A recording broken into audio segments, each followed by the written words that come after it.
निशंक होई रे मना, निर्भय होई रे मना, प्रचंड स्वविबळ पाठीशी नित्य आहे रे मना, नित्य आहे रे मना.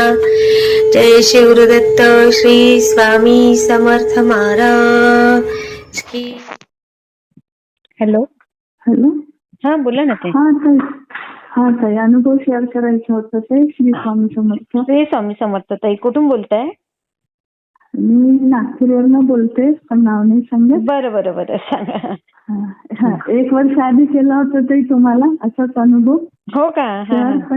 पण तेव्हा मी रडत होते. अच्छा. रडत केला होता. त्यानंतर बरेच अनुभव आले, पण मागल्या आठवड्यात मी अक्कलकोट गाणगापूरला जाऊन आली. अरे वा. मागल्याच म्हणजे 5-6 तारखेला. तर तेव्हा स्वामींचा एवढा मोठा अनुभव आला. छोटाच म्हणायला हरकत नाही. मी आणि माझी मुलगी आम्ही दोघीच निघालो. हिंमत करून अक्कलकोटला आणि गाणगापूरला. तुळजापूर पण केलं, पंढरपूर पण केलं. 5, 6 आणि 7 तारखेला. अच्छा. सोमवार, मंगळवार, बुधवारला. हो. आणि तुम्हाला काही त्रास होत होता का ताई? नाही, काही त्रास नव्हता. असंच 4 व्हीलरनी दोघीच निघालो. इकडचं आणि तिकडे सगळं नवीन ना आपल्याला. तिकडचं पहिल्यांदाच निघत होती मुलीसोबत. मी तर मागल्या वर्षी जाऊन आली होती. अनुभव होता मला, पण मुलीसोबत. तर मग तिथे गेल्यावर कसं आमचं खूप छान दर्शन झालं स्वामींचं. म्हणा, बाळाप्पा सगळं केलं मनासारखं.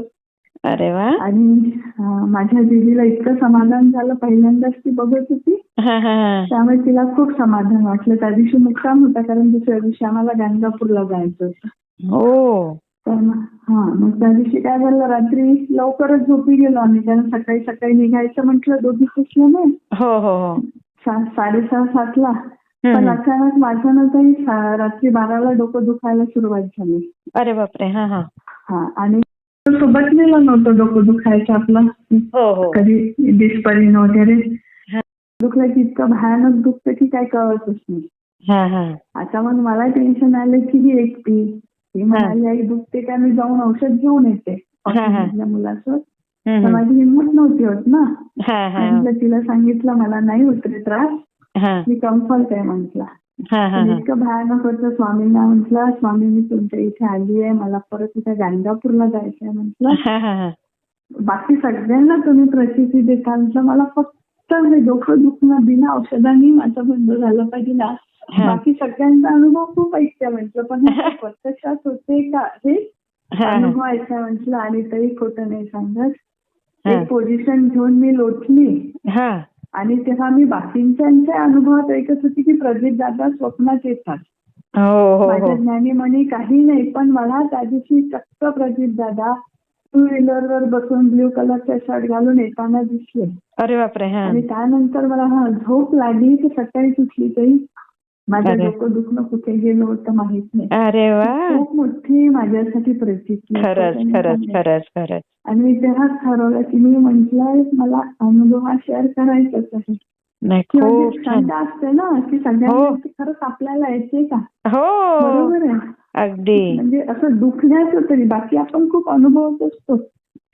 स्वतःच्या शरीरावर बितलेला तेव्हा कळतं खरं ते. तेव्हा म्हणजे असं प्रत्यक्षात मला जाणवलं ते. आणि दुसऱ्या दिवशी आपण तर एवढा मोठा अनुभव की आम्ही दोघी माहिली की निघालो आपल्या 4 व्हीलरने गाणगापूरला जायला. तो रस्ता खूप खराब आहे ना. पहिल्यांदाच जात होतो आणि छोटे छोटे गावं.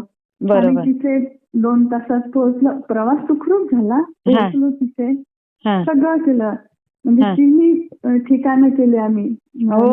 नदीकडे पण जाऊन आली. आपलं शनी मंदिर आहे तिथे पण. आम्ही ऑटोने गेलो, कारण माहित नसल्यामुळे रिस्क नाही घेतली. ऑटो केला आणि तिथे सगळ्याकडे तिन्ही ठिकाणी आम्ही दर्शन घेतलं. अरे वा. आणि ते इतकं सुरेख झालं, ते ऑटोवाले सुद्धा असे मिळत गेले की चला आम्ही सोडून देतो, आम्ही सोडून देतो. किती माझी छान. दीदी फक्त माझ्याकडे बघत होती. म्हटलं ती, मी मनात बघत होती की बघ दीदी, हा अनुभव असतो. हो, यातनं ते मुलं शिकतात, तर आपण सांगून नाही शिकत. कसं बोललात. त्यांचा अनुभव त्यांना आलेला म्हणजे कधी चांगला असतो. खरंय खरंय. आणि काही तिथे सगळं व्यवस्थित झालं. जेवण झालं आणि जवळपास 2:30-3 निघालोत ना. तर ज्या रोडनी आम्ही गेलो होतो ना, आम्ही ते मॅप टाकलंच होतं आजकाल टाकूनच आपण. आणि गुगल मॅप जाताना पण टाकला आणि परत येताना पण टाकला ताई. पण येताना जवळपास अक्कलकोट पोलीस स्टेशनचं जिथे लागते ना आपली बाउंड्री, तिथपर्यंत आम्ही हायवेने आलो होते. बापरे. हा, दीदी मला म्हणत होत्या एवढा मोठा रोड आपल्याला कधीच मिळाला नाही.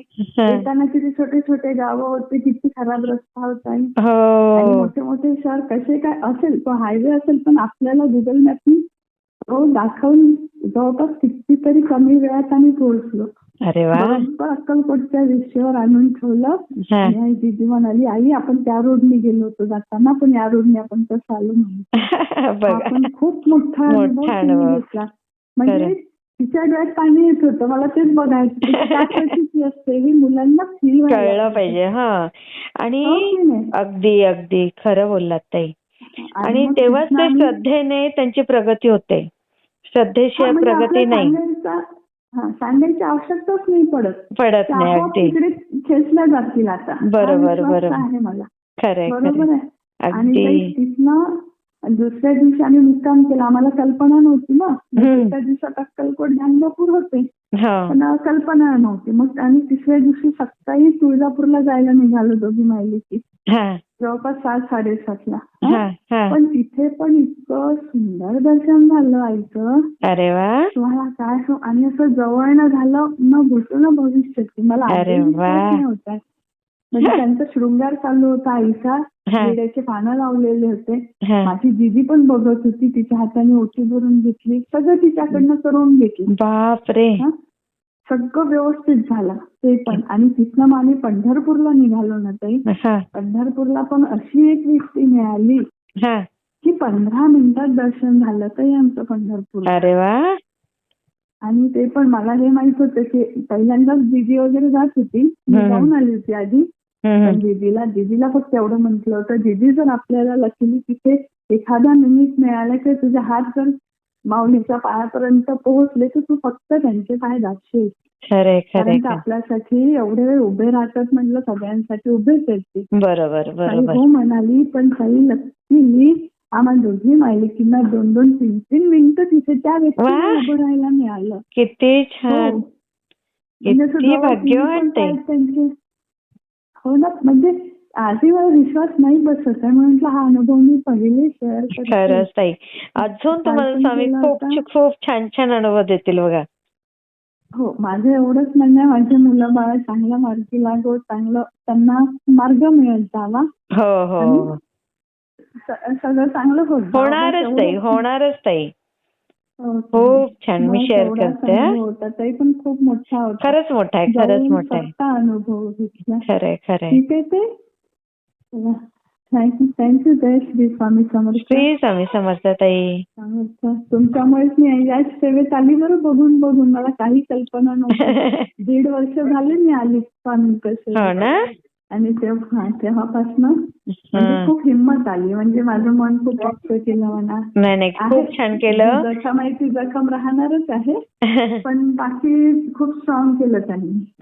करणारच ताई. श्री स्वामी समर्थ ताई. मला कसा वाटला ते मला कमेंटमध्ये नक्की सांगा. आणि व्हिडिओ आवडला असेल तर लाईक, शेअर आणि सबस्क्राईब करायला विसरू नका. आणि हो, तुमचेही असेच काही अनुभव असतील तर या दिलेल्या नंबरवर रात्री 9 ते 10 ह्या वेळेमध्ये तुम्ही शेअर करू शकता.